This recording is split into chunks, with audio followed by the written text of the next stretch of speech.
affirmative task we have now is to actually create a new world order. We have before us the opportunity to forge for ourselves and for future generations a new world order, a world where the rule of law, not the law of the jungle, governs the conduct of nations. When we are successful, and we will be, we have a real chance at this new world order, an order in which a credible United Nations can use its peacekeeping role to fulfill the promise and vision of the UN's founders. There's a need for a new world order, but it has different characteristics in different parts of the world. Never before has a new world order had to be assembled from so many different perceptions or on so global a scale. Nor has any previous order had to combine the attributes of the historic balance of power system with global democratic opinion and the exploding technology of the contemporary period. After 1989, President Bush said, and it's a phrase that I often use myself, that we needed a new world order. I think his task will be to develop an overall strategy for America in this period when really a new world order can be created. It's a great opportunity. It isn't just a crisis. What is at stake is more than one small country. It is a big idea, a new world order where diverse nations are drawn together in common cause to achieve the universal aspirations of mankind: peace and security, freedom, and the rule of law. So, in conclusion, ladies and gentlemen, a new world is emerging. It is a new world order with significantly different and radically new challenges.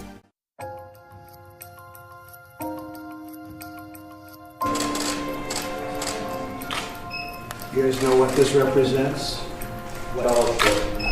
It's the calm before the storm. What's the storming? Could be the calm before the storm.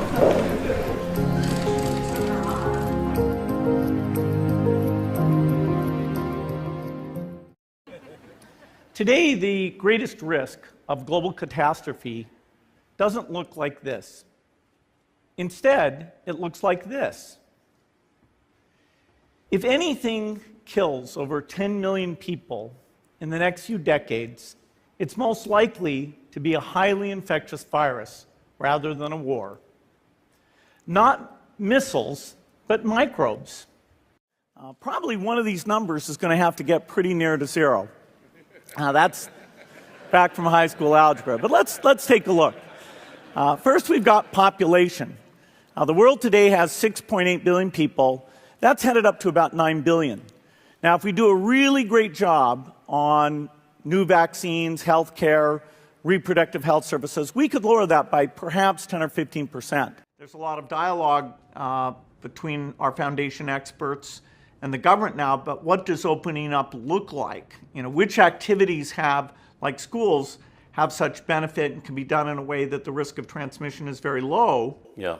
And which activities, like mass gatherings, may be, in a certain sense, more optional. And so until you're widely vaccinated, those may not come back at all.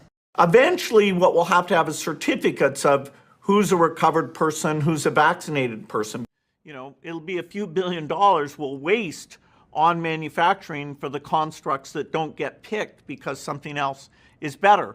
But a few billion in this, the situation we're in, where there's trillions of dollars, that's 1,000 times more, trillions of dollars being lost economically, it is worth it. In normal government procurement processes and understanding which are the right 7, you know, in a few months those may kick in.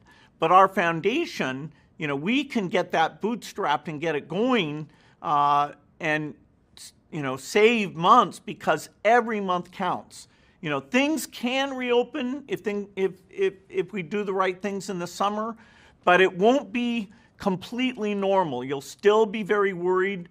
We may decide masks are important, although right now they're in short supply for health workers, so people should not go and hoard those. But the capacity of that can be brought up, so it may be something that, like China today, everybody who's walking around is wearing one of those. So we'll have a lot of unusual measures until we get the world vaccinated. 7 billion people, that's a tall order, but it is where we need to get to, despite a lot of things in between now and then to minimize the damage. But the ultimate solution, the only thing that really lets us go back completely to normal and feel good about sitting in a stadium with lots of other people, is to create a vaccine and not just take care of our country, but take that vaccine out to the global population. More now of our special coverage here tonight, life in the U.S. in 10 years' time. By that time, there may be all kinds of new ways to safeguard and identify all those things that make each of us unique, our faces, even our fingerprints, even our eyes. Here now with more on the future of technology, NBC's Tom Costello. The year is 2017. You're rushed to a hospital unconscious with no ID or medical history, but thanks to a microchip under your skin, it's all there. Science fiction 20 years ago, but a biometric reality today. Interesting conversation happening right now on our KARE 11 Facebook page about microchipping. I'm not talking about microchipping your cat or your dog. I'm talking about microchipping you. We are beginning a program today, and it's a pilot program which will certainly grow into something larger and larger, and that is a community contact tracing program. We've done contact tracing all along. That a contact is a person who's been exposed to someone that we document to have the COVID infection. When we find someone who has a COVID infection, those people are immediately isolated. But we also work with them to figure out who their contacts were. Luckily, because you have been doing such a great job of cooperating and staying indoors, staying isolated, it used to be there were 10 contacts, at least, for every patient that we would find. Now, it looks like there are probably only 2 or 3 or 4 contacts, not surprisingly, because most people have been staying away from others. And that's good news. But the purpose of this program is to bring on people. We're going to start with 10 people. We may bring on up to 50 or even more as the program grows and as we see the needs for it. As we do more testing, we will find more and more people who have COVID-19. And again, we'll isolate every one of them, and we will find every one of their contacts, and we will make sure that they stay quarantined, and we'll check in with them every day. It's not just our county that's bringing more people on. There are going to be thousands of people hired who will be these contact investigators throughout the state. And this is occurring in many, many other states as well, perhaps all of the states in our country. We will be giving intensive training to these people, training not only for identifying and finding contacts, but also in terms of how to be sensitive about doing it. We also realize that as we find more contacts, some of the people we find are going to have trouble being isolated. For instance, if they live in a home where there's only one bathroom and there are 3 or 4 other people living there, and those people don't have COVID infection, we're not going to be able to keep the person in that home. Every person who we're isolating, for instance, needs to have their own bathroom. And so we'll be moving people like this into other kinds of housing that we have available. Well, again, I'm not as deep an expert on that as I am on vaccines. Now we need to go and look in families to find those people who may be sick and remove them and isolate them.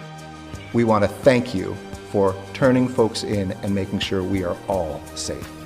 For the world at large, normalcy only returns when we've largely vaccinated the entire global population.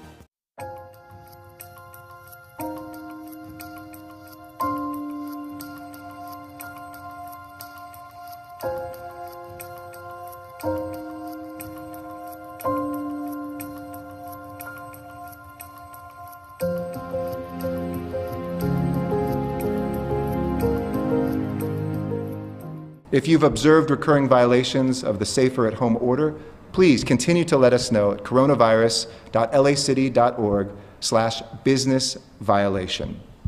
You know the old expression about snitches? Well, in this case, snitches get rewards. Countries are reacting in different ways as to how best to manage the overwhelming amounts of dis and misinformation circulating over the internet. In some cases, limited internet shutdowns are being implemented to quell panic.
Tom Tat is the CEO of Clearview AI, a company that was already controversial for the one service that it offers to law enforcement. The way it works is after a crime has been committed, after the fact, they look through the video evidence, and sometimes they have a face of somebody they don't know who it is. They can run it through our system, and our system searches only public information on the internet, and they may have a lead to a mugshot or a news article or a social media post of that person.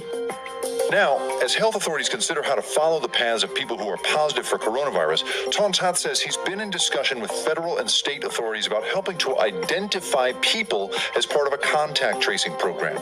We talk about reopening. Now we're going to open it again. We appreciate the leadership and sharing the president's desire to reopen the economy and get Americans back to work. If we are to open up the economy in a way that's safe for everybody, that we need to be able to test quickly and also trace and find out who they've been in contact with. Does that mean using public footage to find people who've been near someone known to be infected? Tom Tat says the cameras are already in place that can trace someone's movements. We think that a lot of retail spaces and gyms, they already have cameras that are there. There is the expectation that you're in a public area, so there's no necessarily expectation of privacy. The camera's already there in case crime happens, and they can now already be repurposed to help track anyone else who has had the virus. And while masks might slow down the identification process, Clearview's system learns quickly. How many pixels do you need to identify somebody? And we've had success with even older cameras. We can do things from about 110 pixels by 110. The whole idea behind something like Google and Apple's contact tracing app, which they announced in April, is that being part of it is voluntary and that no one's identity will be revealed without their consent. But can we safeguard public health without identifying individuals? Or do we have to make a compromise on privacy? Glenn Cohen, a Harvard bioethicist, says we cannot wait to sort out the answer. Well, there's been much discussion about the possibility of using apps that collect data of who we've been in contact with, and then you would notify the app if you get COVID positive, and people would be notified. We really just don't know whether that's going to be a successful intervention. And there are big risks about privacy, about the relationship we have to the state, about the access to the things we need to have good lives, like employment. And these are all things that I think need to be sorted out real time rather than say, oh, there's this shiny new toy over here. Let's go ahead and use it because what harm can it do? What we're really trying to do here is think of solutions that take a little bit of privacy, that are after-the-fact investigations, that's using public data that's already out there, or security cameras footage that is already there, and help solve the problem. Will an agency that uses your technology on top of other contact tracing technologies wind up with a repository that includes my identity and my health information and my whereabouts over the last few months in a way that we're all going to be uncomfortable with? It's really up to those agencies and how they put these programs together. All we do is provide the identification part of the process. All we do is provide the identification part of the process.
Tracing agents in the hundreds and hundreds of people, right? You take the test and then you trace back all the contacts. It's never been done on this scale before. This is an army of tracers. They're basically investigators. We will do that the best we can with this 7-state consortium. But it could have been done from the federal government on a much tighter, more efficient basis. You know, I agree with you on this. This contact tracing is very important, and it could enable our entire country for the first time to have a real public health system, a real public health corps. And I've thought about it in a lot of different ways. Could we make this a part of AmeriCorps and encourage people to come and do this work and earn some credits to go to college, for example? Is there some other way we could do it? But I know that my friend, whom you know well, Paul Farmer, is heading up a program for Massachusetts now to try to get a state contact tracing corps. Do you think maybe you could get the governors to ask the Congress to fund that as a part of all this money they're giving you? Or maybe it's legal now to spend some of the money, but we need a national corps of healthy people who are properly trained to go out and do this contact tracing. We need the bodies.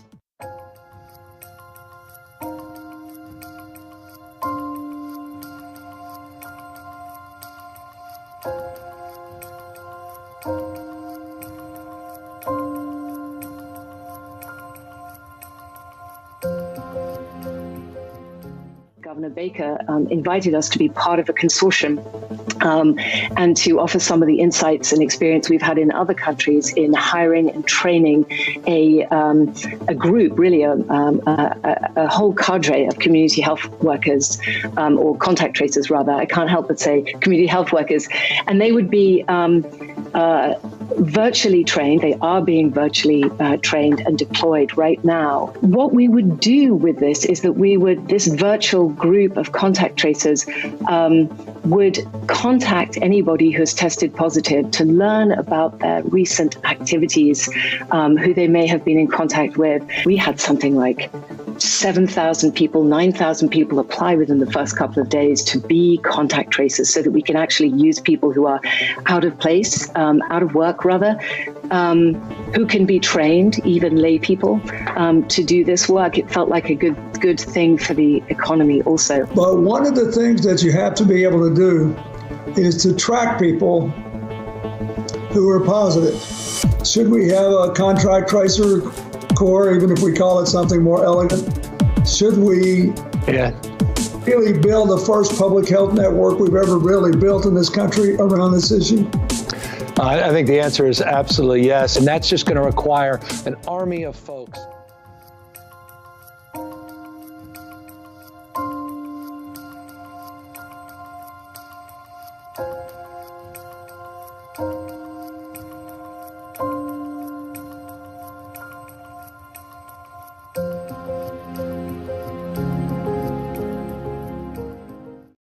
Thank you. Good afternoon. Today we are announcing the COVID contact and tracing system and initiative in the state of Washington.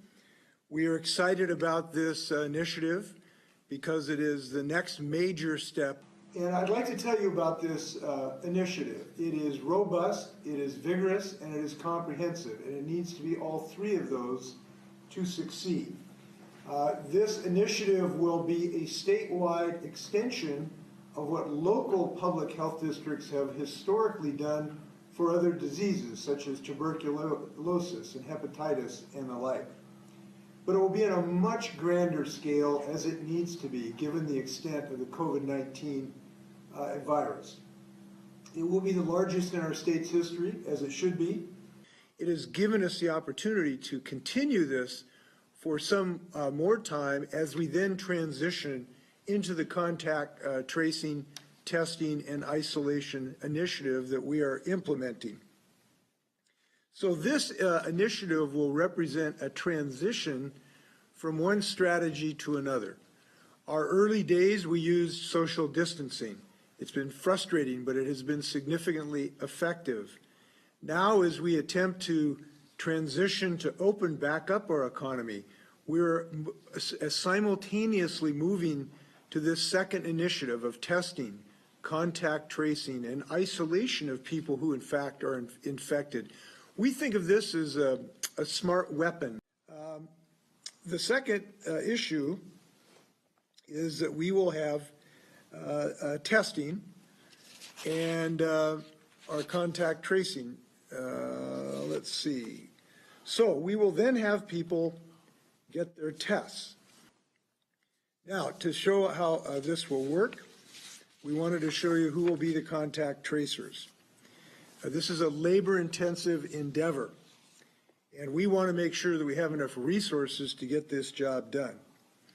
It's a very heavy lift for the people working on this effort, and that's why we're building up the contact tracing team, which by the end of this week will have 1,371 people who are fully trained when that is necessary to get this job done. And this will include, to date, 351 members of the Washington National Guard, 390 members of the Department of Licensing who have been trained, the State Department of Licensing, and a combination of 630 state and local health department professionals who today are working for the local health departments or the state health department. Governor, where do we stand on the phases? Are we ready to start phase 2 June 1st, as Secretary Weissman has said?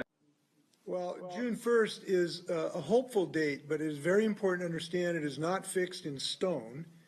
The virus will determine whether we can start on June 1, and our ability to be successful in our social distancing and our contact tracing will determine whether we can take that next step in June 1st. The more that everybody in the state of Washington does to socially distance, to make decisions in their personal life, not to get into congregations of 10 people at a party, even on a sunny day, the more likely it'll be. But we cannot guarantee that. If restaurants are going to be required to keep a list of customers coming in as they move into phase 2, will there be a requirement for customers coming into a restaurant to prove their identity, such as providing photo ID? And to follow up on that, would there be penalties if somebody was to give false information? Well, we're talking to the restaurant owners about the things that might make sense to them. And so we'll have more to say about this, to have some workable thing. Hi, Governor. When it comes to contact tracing, how are you guys going to handle people or families who want to refuse a test or to self-isolate if they want to leave their home to get groceries? I know you said they can't do that. How will you make sure they don't? As far as refusal, it just shouldn't come to that, and it really hasn't. We've had really good success when we've asked people to isolate. We've seen so many reports of businesses violating your orders to stay shut down, and so little enforcement we are seeing. So why should any businesses comply? For people who finally won't comply, they're going to have to comply eventually. And if they don't, there are sanctions they will face, either in civil court or in criminal court. I spoke to the Attorney General about this today. We'll have more to say about this in the days to come.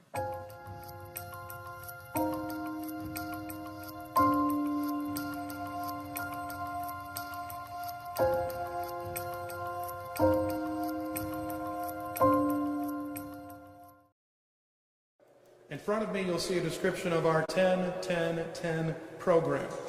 What that means is that effective May 15th, businesses, all businesses, will be able to reopen, including those non-essential businesses that have not been open previously, subject to a capacity rule of 10%, or, with our smaller establishments, 10 persons in the establishment itself. And then the final 10 is to the extent that you have someone, a customer who is seated for more than 10 minutes, businesses need to keep track of those people who come in.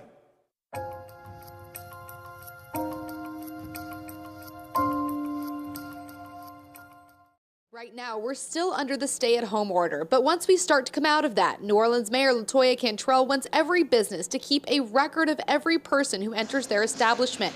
This will help the Louisiana Department of Health track who a sick person may have come into contact with, a process called contact tracing. Making sure you can follow people who have either been exposed to COVID or had COVID. A spokesperson with the city of New Orleans sent us this statement. Details are still being worked out, but businesses will be expected to play a role and have a plan in place to help track employees and clients in their space. White already keeps track of customers at the Wrong Iron. But what we had already been using at the Wrong Iron, because we ID everybody who comes in, is a scanner.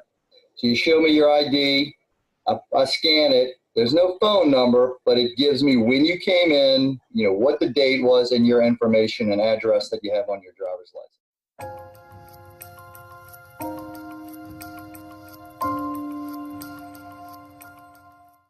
As I approached the baby's room and stood outside, I was shocked to hear a deep, manly voice talking to my 7-month-old son. My blood ran cold. Arjun Sood was standing outside his son Oliver's door Sunday when he heard that voice. He burst in, the voice stopped. He and his wife chalked it up to baby monitor interference. But once downstairs, and I was standing right about here, they heard the voice again. Who is this?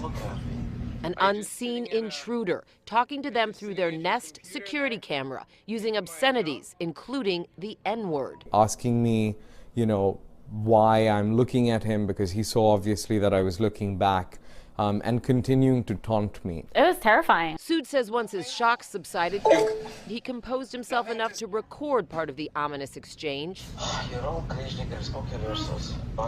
What's that? Sood believes the hacker also turned their upstairs thermostat to 90 degrees, noticing that the same night. A potential danger to their baby. And then they mess with our thermostat. Why, who does that? Again, who does that? The Soods unplugged their interior cameras, called police, and soon after, Nest itself. And then they said, well, you should have used a unique password and two-factor authentication, and if you did, you know, that would be that. Sood's been using Nest for years, sinking thousands of dollars into the system to help secure his home. 5 outside, 6 outside, 7 outside. He now questions Nest security. And that's why when I called Nest and I said, how long has this been going on for? How long has someone kind of been watching us? We don't know. We can't tell you. We don't have the logs. Extremely disturbing, he says, considering there are cameras all over their home, with no indication someone outside might be watching, except on 2 cameras, where a blue light clicks on when someone talks. Until they actually communicate with you, they could be in here watching, as we are doing right now, and there is no difference. You can't tell.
everyone, the full public, or a partially approved vaccine with emergency use? No, we're looking for a full vaccine for everyone that wants to get it. Not everybody's going to want to get it. We will eventually have a vaccine, or even if we don't, we will eventually have herd immunity. In 2 years, this problem will be gone. But the consequences of the decision that we make now are permanent.